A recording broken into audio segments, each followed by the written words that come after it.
The Cure's Robert Smith isn't seen as the most happy-go-lucky guy. On occasion, he has confounded expectations and crafted superior pop confections, like the Love Cats, In Between Days, and Friday I'm in Love. However, for the most part, his band are associated with dark emotions, a foreboding sense of doom, drowning in melancholy. In 1987, Smith was informed by a university student doing her thesis on The Cure that within his songs he had died 74 times. And this is the energy he brought to The Cure's final album of the 80s. This is New British Canon, and this is the story of Disintegration.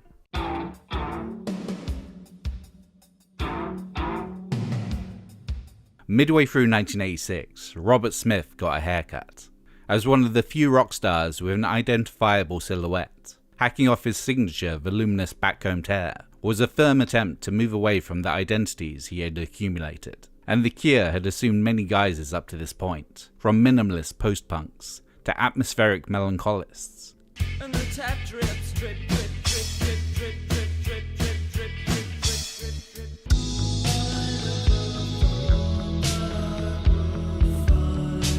drip. From all-consuming doom merchants to technicolor pop craftsmen.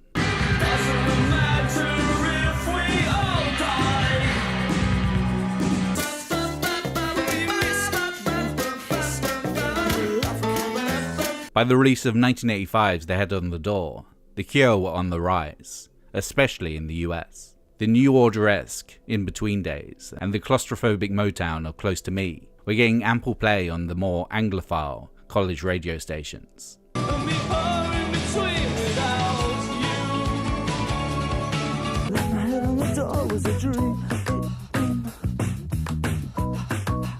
While the respective Tim Pope-directed clips were MTV staples. The Standing on a Beach compilation from May 1986, a canny primer for their newfound fanbase comprising the band's first 7 years, would soon go gold. The Cure were perhaps getting a bit too popular for Smith's liking. His fans were replicating his look a bit too closely, and their haircut was him kicking back against everything.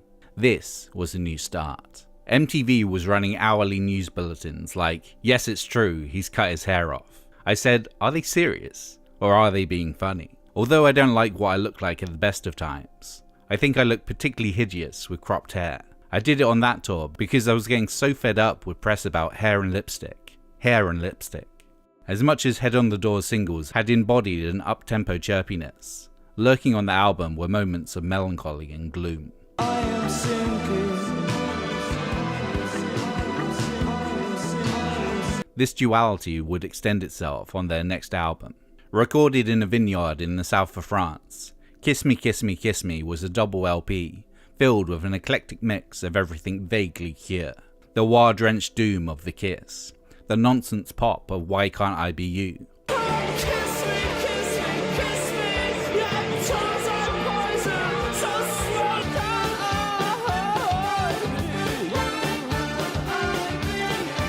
but also housed experiments like the squawking, chic-alike Hot Hot Hot and the chamber pop of Catch. Hey, hey, hey, well, I like it when that lightning comes. Hey, hey, hey, but never even call her name. Kiss Me is like an end of what we've been doing for the past 10 years. It seems to be like the singles album, literally a retrospective album. This one is taking bites from everything we have ever done, all the bits I've liked, but there's a single album's worth of that, and a single album's worth of stuff we've never really attempted before. The reasons for this mix of styles were many. Smith was currently on a particularly prolific streak, after having set himself the target of writing for 15 days a month during downtime, so that he didn't waste all his time watching TV and drinking. Additionally, the band had their wives and girlfriends in attendance for the recording sessions at Chateau Miraval, so they were getting female input for the first time. In their panel ratings, Perfect Girl and Catch scored high. I think I'm falling in love with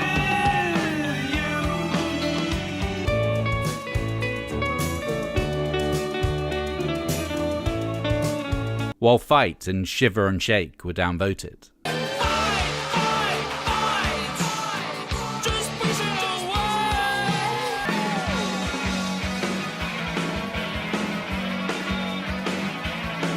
but other than sidestepping the pigeonholing that had always dogged them, one of the biggest reasons for the album's pick-and-mix nature was that the rest of the band was submitting songs. I wrote Head on the Door on my own at home, and we interpreted it like an orchestra would. But with this album I insisted that the others gave me a cassette of music, and I got 6 or 7 songs from each one.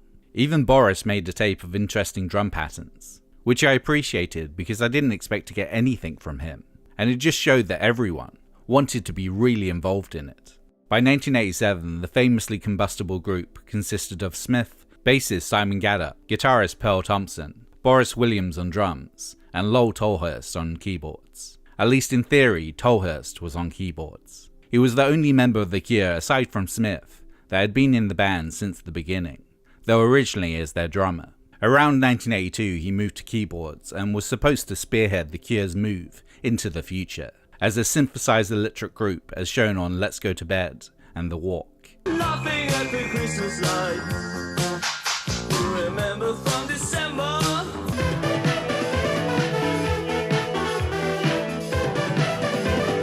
But since then his involvement in the band had been mostly symbolic, Thompson handling most of the actual keyboarding. In Keyboard magazine in 1987, Tolhurst stated about his role in the band: "If Smith is King Lear, he is the fool." He's a part of the makeup of the group. He never has contributed particularly much to the songwriting. He used to write a lot of the words with me in the early days. He's since stopped, dried up. He's become a husk. He's just part of what goes on in the social life of the group, which is 99% of what we do. If he left, it would be a dramatically different group. He contributes in a negative fashion, and this dislike of Tolhurst was starting to come out in the music. Producer David M. Allen has stated that he believes that while all the love songs were written with Smith's longtime romantic partner Mary Paul in mind, all the hate songs were aimed at Tolhurst. On Kiss Me, the most obvious Lowell hate anthem was Shiver and Shake,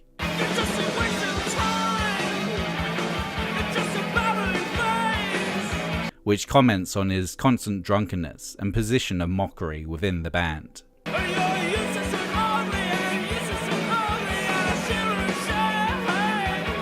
Allegedly, Smith got Tolhurst to stand in front of him when recording the vocal to generate the correct level of vitriol.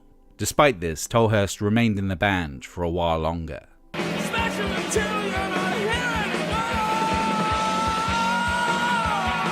So I have limits, and I know what they are. I think the rock and roll myth of living on the edge is a pile of crap.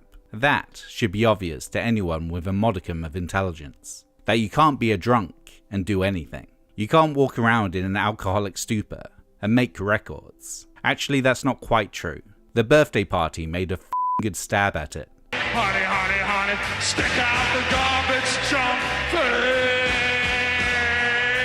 face. Generally, you can't.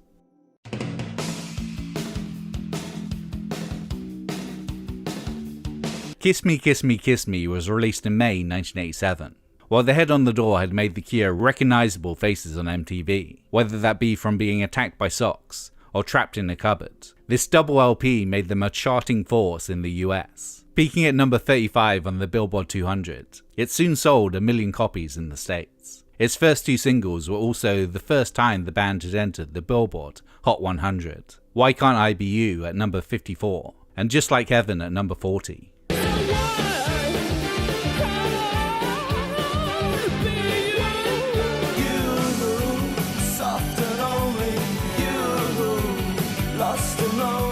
Not that Smith was especially bothered by the concept of charts. The whole element of competition, I still, and always will, find absurd. The horse race. Are we going to be number 1 or our queen? It doesn't matter at all, because if I look at the top 50, I see there are no records I like. So it's a false accolade to be number 1 anyway. The album should be number 1. That's all. If Shiver and Shake was Kiss Me at its most Lowell flavoured, Just Like Heaven is the de facto Mary Paul song. The album at its most loved up. Show me how you do that trick. In part an engagement present to her, the lyric hits that perfect Cure, happily morbid sweet spot. A tale of a kiss so breathtaking, it almost kills the protagonist.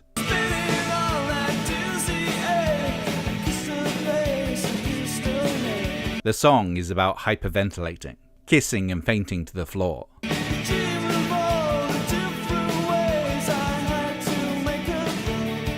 Mary dances with me in the video because she was the girl, so it had to be her. The idea is that one night like that is worth 1,000 hours of drudgery.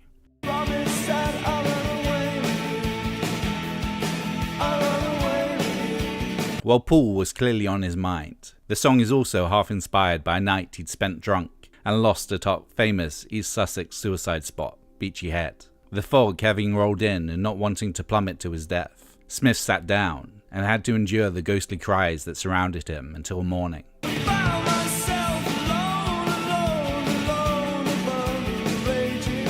Probably just the echoing calls of his friends attempting to locate him.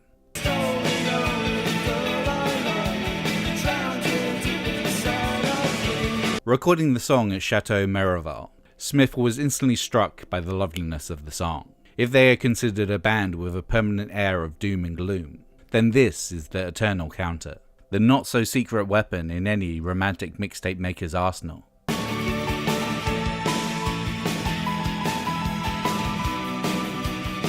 When I wrote it, I thought, that's it. I'll never write something as good as this again. I remember saying to the others in the studio, that's it. We might as well pack up. Thankfully, we didn't.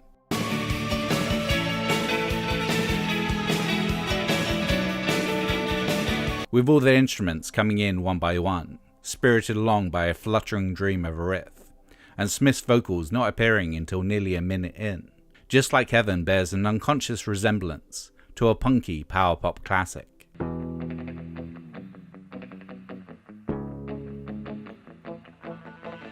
Although I didn't realise it at the time, the structure is actually very similar to a song called Another Girl, Another Planet by The Only Ones.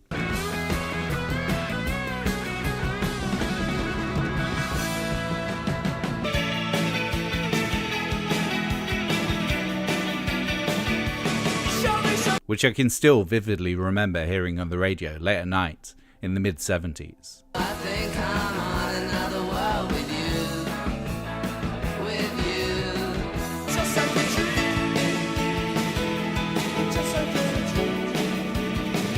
The main difference is that as the song progressed, I introduced some different chord changes, which give it that slightly melancholic feeling. During the sessions for the album, the band had been asked to supply established French pop culture program, Les Enfants de Rock, with a new theme tune.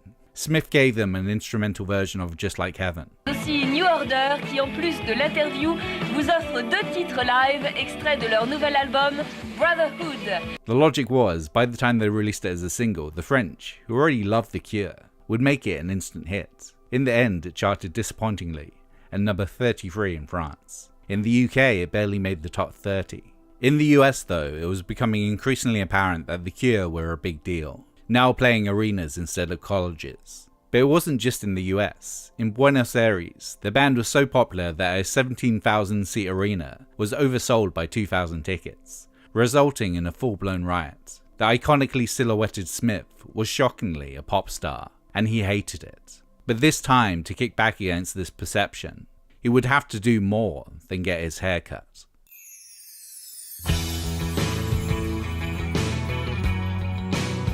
Approaching his 30th birthday, Robert Smith was concerned he had not yet created his magnum opus, feeling that after that age, the inevitable decline takes hold. David Bowie was his main frame of reference, being that he was 30 when he created Low, an album that Smith credits for completely altering his perception of music.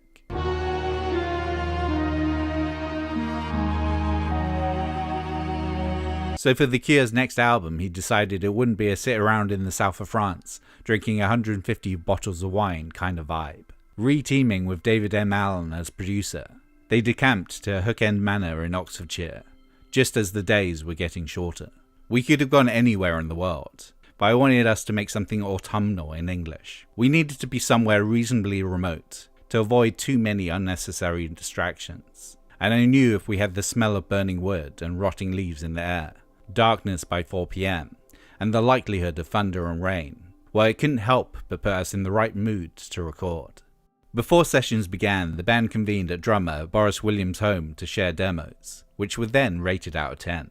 Out of the initial 32 songs submitted, Only 12 made the album. Another difference from the Kiss Me sessions was that touring keyboardist Roger O'Donnell was an active part of the process, further pushing Tolhurst into obsolescence. Though O'Donnell has stated there was much laughter and joking to be had during the sessions, as well as extended games of space trade computer game Elite. For Smith, it was a prolonged battle. On the first night at the Manor, his room caught fire. A heater shorted and it burnt everything I owned. Because we were here for 4 months, I'd brought all my worldly goods with me. We saved my lyrics, crawling along the floor with wet towels around our heads. We had to make a chain and hold hands, and because I was the only one who knew where they were, I was the last in the chain. We got really told off by the firemen. It was like being back at school. They were saying, "Your life's much more important than your words." And I'm like, what do you know? Returning to his room in the aftermath, he found a singed photo album filled with pictures of his beloved. Possessed by feelings of nostalgia and times past, it inspired pictures of you. I've been looking so long at these pictures of you. In an alternative origin for the song, Smith claimed he read the essay The Dark Power of Ritual Pictures by Myra Polio, which spurred him to destroy all the old pictures of Paul.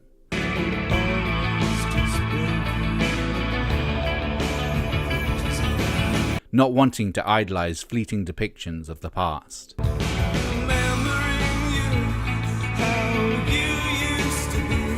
Cure scholars are less convinced by the second explanation, especially because the essay does not seem to exist. And thirdly, Myra Polio is an anagram of Mary Paul.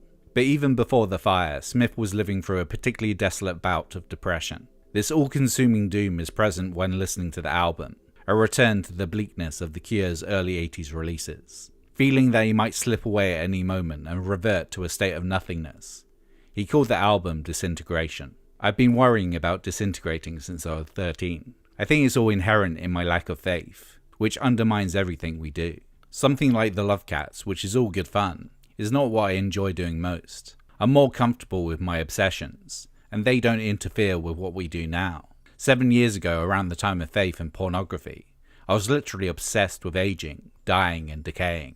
But I'm not now. I've come to terms with my demise. He self-medicated with alcohol and LSD, a similar cocktail to the one he indulged in, making 1982's Pornography. The LSD led him to take on a self-imposed vow of silence in the studio, for example guiding O'Donnell's keyboard playing with a series of handwritten notes. Though odd, it lent the sessions an unpleasantness that reflected the material he was working on. The idea was this was not the pop Cure people had grown accustomed to. It sounds really contrived, really stupid, but I felt like I was trying to create an atmosphere whereby we could communicate with each other in a non-verbal sense. You can tell that I was taking acid, can't you? So somehow I felt like writing it down was different, which of course, is exactly the same. It would have been easier and quicker if I'd just spoken. I just liked it. I used to go back to my room and I'd burst out laughing.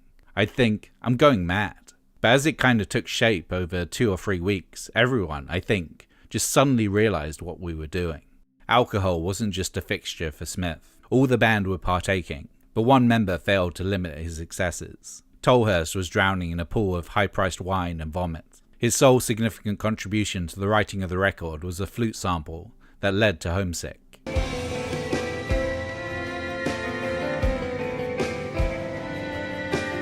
His only function within the group was as a release valve, the permanent victim whom the rest of the group mocked and bullied relentlessly. Smith has stated they laid into him to such an extreme extent, in the hope that Tolhurst could realise what a mess he'd become. All his keyboard parts had to be re-recorded by O'Donnell, and he was only seen during meal times, where he was inevitably already drunk. The tension came to a head at Rack Studios in London, when the band finally heard the completed album.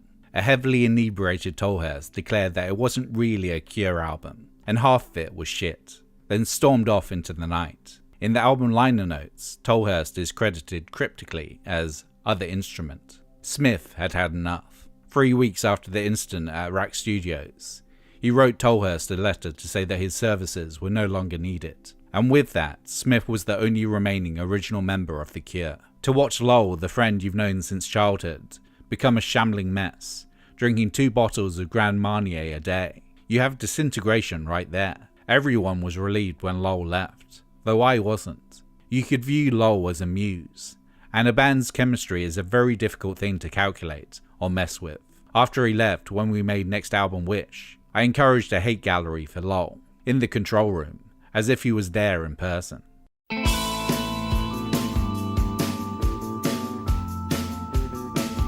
While his template Pornography had been a very percussive album, whether on the programmed barrage of 100 Years,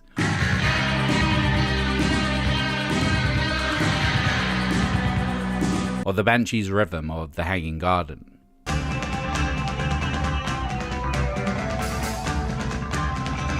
Disintegration is more interested in icy synth textures, the snowflake explosions of Plainsong,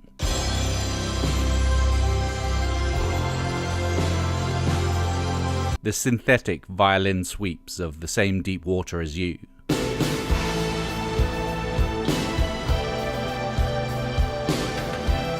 the backwards piano solo of Prayer for Rain,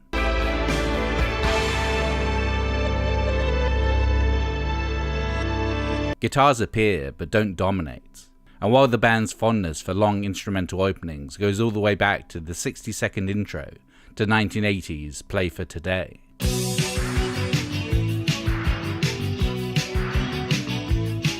Disintegration's wordless intros average twice that length.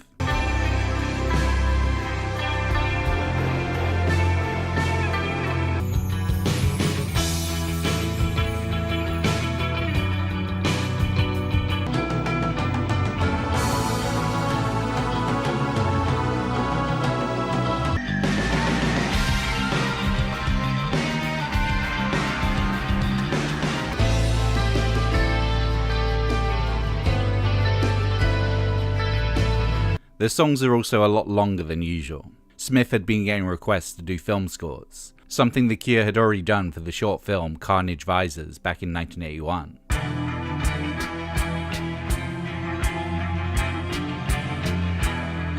And he had decided to take a look at several clips that he'd been sent over the years, just prior to getting started on Disintegration. That process of watching clips with a view to scoring definitely helped trigger ideas. It also encouraged me to focus on writing longer, more cinematic pieces, rather than just think about Cure songs.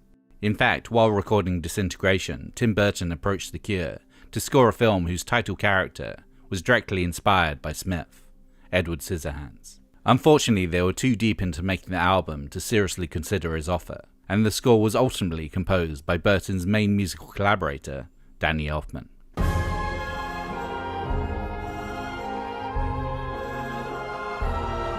All the unease and discord surrounding the sessions fed into Disintegration, creating a very emotionally heavy album. Robert Smith wanted to make you feel his hurt. For his words, he was not only drawing on his depression and fears of annihilation, but also his past work. Scattered throughout are allusions to the Cure canon. For example, the three adjectives Smith uses in a line from Pictures of You. You were bigger, brighter, wider than snow.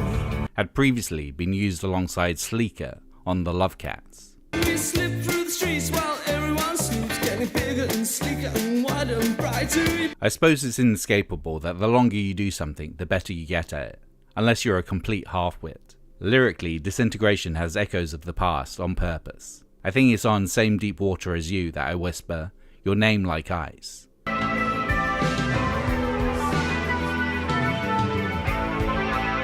Which comes from Cold on Pornography.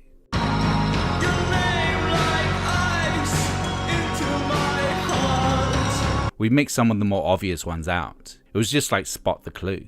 Smith had increasingly diverse listening habits, swaying between Gregorian chant, Enya, Elvis Costello, Shirley Bassey, and the Cocteau Twins. But perhaps his most out there favourite was Paula Abdul, specifically her song Straight Up. Straight up now, tell me, do you really wanna love me forever? Oh, oh, oh. Smith has been known for making stuff up to entertain himself during interviews, but if this was a tall tale, he spun it to multiple different journalists. When I have to get up and do something I don't want to do, I've got a get-up tape of about 10 songs that is guaranteed, however shit I'm feeling, to make me think life is brilliant. Like Running Up That Hill by Kate Bush, New Order's Dreams Never End from their first album, The Pretenders' Don't Get Me Wrong, Hall & Oates' Out of Touch. If only could, I'd make a deal with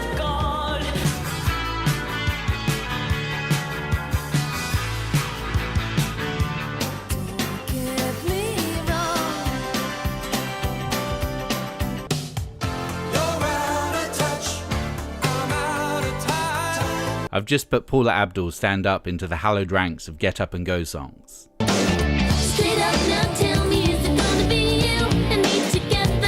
Oh, oh, oh. It's got a brilliant beat, like a tap dancing beat.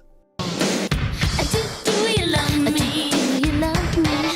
Baby, come on now. Waiting until the very end to record his vocals. 5 of the longer songs were first and only takes. Exercising his despair all into one unholy expulsion, and not wanting to return to those feelings for another go around. The Same Deep Water as You was sung in tears.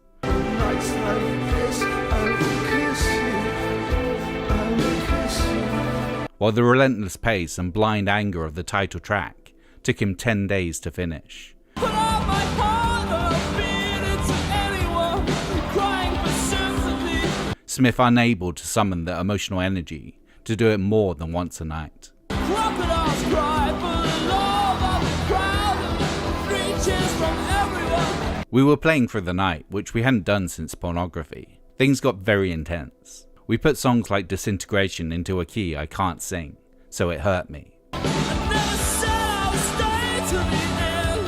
I knew I believed you. It sounds really good from a physical point of view. Babies and everything, screaming like this in the hole of sincerity. You know Simon Le Bon isn't in pain when his voice breaks. That's just affectation. That fatal kiss is all we need. Yes. The whole studio situation had to be geared into doing emotional songs. Often the album explores complex themes. The Same Deep Water as You muses on relationship fears. Can't you see I tried? And how Smith feels that he can never live up to his partner. Swimming the same deep water as you is hard. Last Dance is about a former romantic flame. I'm so glad you came. I'm so glad you remembered And how quickly feelings can expire. to see how we're ending our last dance together. The title track acts as a thesis for the album. I leave her in photographs, pictures of trickery and stains on the carpet. Spinning a narrative that includes addiction, infidelity, rejection of fame, and falling apart. Stains on the memory of songs about happiness, moment and dreams. Many see it as a potential goodbye to The Cure. Smith unable to cope with his newfound pop star status, and how he is perfectly within his right to just give up. Both of us knew how the end always ends. Others were simple concepts, like on Lullaby and the fear of never being able to get to sleep again.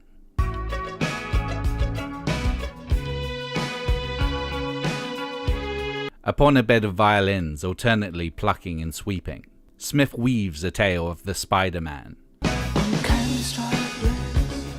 Spider-Man comes. Not the Marvel superhero, more a giant man-sized spider with candy-striped legs, 1,000 mouths, and a burning desire to make Smith his evening meal. Spider-Man is having me for dinner tonight. It's a bedtime story for a child you seem to hate. Don't struggle like that, I will only love you. Supposedly inspired by the macabre rhymes family members used to sing the child Robert before leaving him alone in the dark, his imagination left to fixate on the potential terrors under his bed. Creeps closer now, closer to the foot of your bed. That's the sort of lullaby my dad used to sing when I was younger. He used to make them up. There was always a horrible ending. There would be something like "Sleep Now Pretty Baby," and then there'd be an "Or You Won't Wake Up at All" coda to the song. The one track that stopped the album being a complete blackened void is the album's shortest, Love Song.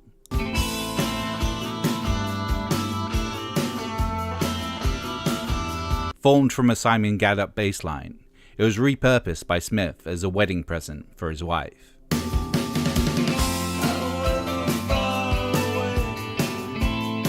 The two finally tying the knot in August 1988. I will always love you, however long I stay. And whereas in the past his songs of devotion had disguised their sentiment in cat metaphors and raging seas, This was exactly what it said on the track list. A sweet, straightforward love song. I will always love you. I will always love you. If Disintegration is a pitiless Arctic sea, Love Song is the lighthouse guiding listeners to safety. A pop calm in the storm of doom.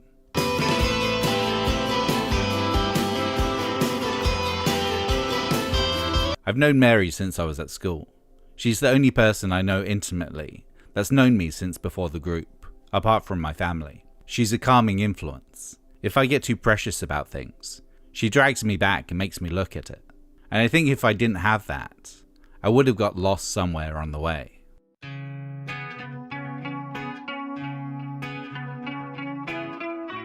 Disintegration was released in May 1989, but even before it hit stores, there were worries that The Cure were going to alienate their new, just like heaven appreciating audience. The US label Elektra were apprehensive about the album's mainstream appeal. Phrases like willfully obscure were thrown about. The selection of potential singles was also an issue, with only 4 songs that were less than 5 minutes in length, and Smith and his band were dead against some of the prime candidates. Despite Smith feeling that the song was too obviously Cure in the pop sense, Lullaby was the lead single in the UK, while the US got the propulsive Fascination Street.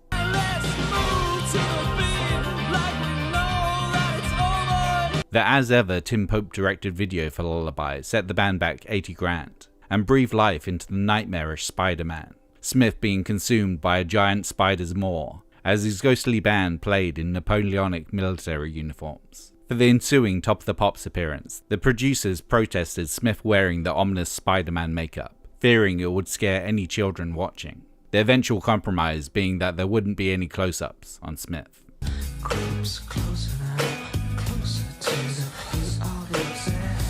Lullaby became the band's highest charting song in the UK, a number 5 hit jostling for position behind the Bangles, Simply Red, Transvision Vamp, and Frankie Goes to Hollywood's Holly Johnson.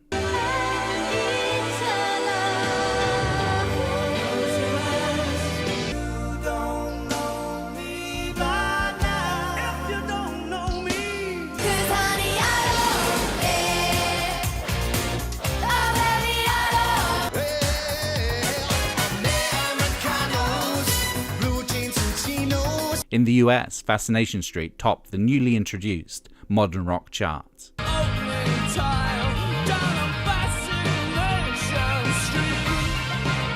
In the face of prior label concerns, Disintegration started selling very well indeed. It scaled its way to number 12 on the Billboard 200 and ended up selling 1 million copies before the end of 1989, and has since gone twice platinum. Much of the album's sales were down to the unexpected smash success of Love Song. I will always love you. The band weren't especially keen on the song, hadn't even added it to their live set until the last couple of weeks of their European tour, and fought manager Chris Parry over its single status. It ended up at number 2 on the Billboard Hot 100 in October 1989, behind only Janet Jackson's Miss You Much.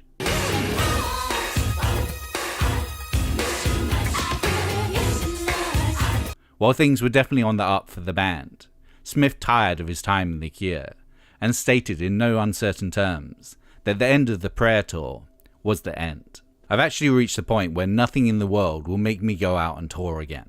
I'd break my hands not to do it anymore. I've got 27 more concerts left, and as soon as we finish America, that's it. For me, anyway. At the last date of the Prayer Tour in Mansfield, Massachusetts, the band closed their 3rd encore with the rare improvised jam, Forever, Smith announcing from the stage, Thank you very much for your night, and I'll never see you again. But the fact that every album could be the last was an essential part of The Cure's whole deal, a recurring bit that Smith had repeated in each promotional cycle since 17 Seconds. The internal tension that shaped the band, that stopped them from being complacent. If the band weren't forever on the edge of combustion, what was the point? This mattered more than ever now that they were the biggest they'd ever been. It was never our intention to become as big as this. Despite my best efforts, we had actually become everything I didn't want us to become, a stadium rock band. Most of the relationships within the band and outside of the band fell apart. Calling it Disintegration was kind of tempting fate, and fate retaliated. The family idea of the group really fell apart too after Disintegration. It was the end of the golden period. As before, The Cure would return. In 1992 they released their 9th album, Wish, their only US #1. Despite having kept up the bit for the last 30 years, The Cure are still touring, and finally got a UK #1 album in 2024 with Songs of a Lost World. As for influence, especially in the realm of alternative music, it's probably easier to name the few bands that haven't been inspired by The Cure. Any group with a touch of the macabre, that attempted the monolithic hair or smudged makeup. Any band that has ever had to deny that they were goth. Growing up, they listened to The Cure. I will let you down. Days dawn and skins crawling. We must never be apart. I watched you change. You go stabbing yourself in the neck. As a rapturous force escapes, I will tremble a prayer, and I beg for forgiveness. Where are you?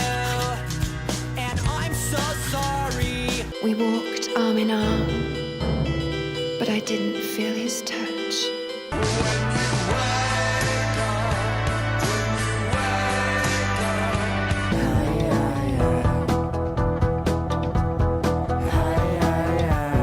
The Cure's fondness for swirling atmospheric compositions had a huge impact on post-rock and shoegaze, all the way up to the latter genre's defining band. According to Kevin Shields, My Bloody Valentine's What You Want was a tribute to Just Like Heaven.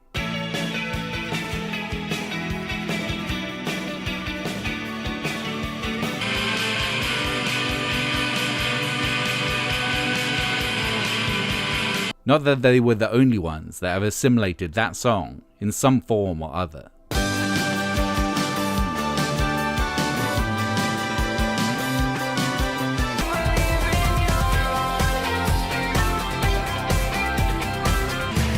stay clean, could we be? Guess I never know. Everything you've never even seen. It's been.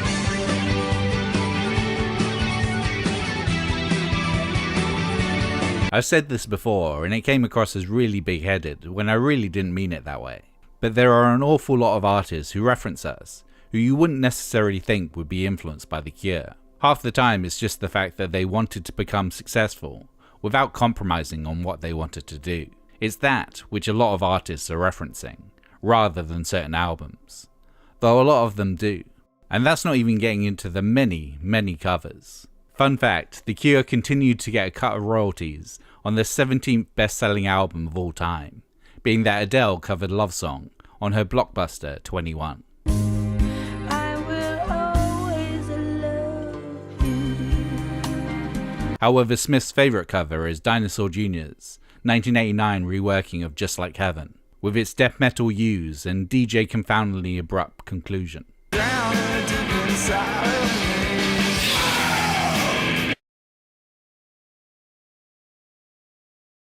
The distorted solo of Jay Mascis admirably rips up the gentle keyboard-led middleweight.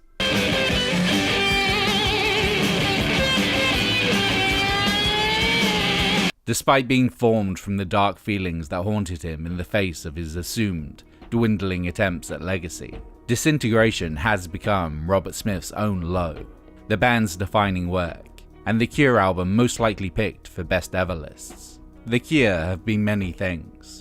The punk Beatles, atmospheric gloomsters, pop candy craftsmen, poets of doom, the band who wrote Friday I'm in Love. But whatever phase they are in, they breed lifelong devotion. The Cure have always defended themselves against claims of dwelling within teenage angst. Because of course, why should one only feel angst as a teenager? Disintegration is an evergreen response, created from the fear of advancing age, due to the numbness it brings. That as life sands you down, you feel less and less. What's important is that they make you feel, and even when conveying an unending, inescapable depression, their music comforts. Sometimes they make you feel like you're on the edge of the world. Sometimes they can knock you out with a kiss, but as the nights grow longer, darker and colder, there is no better soundtrack.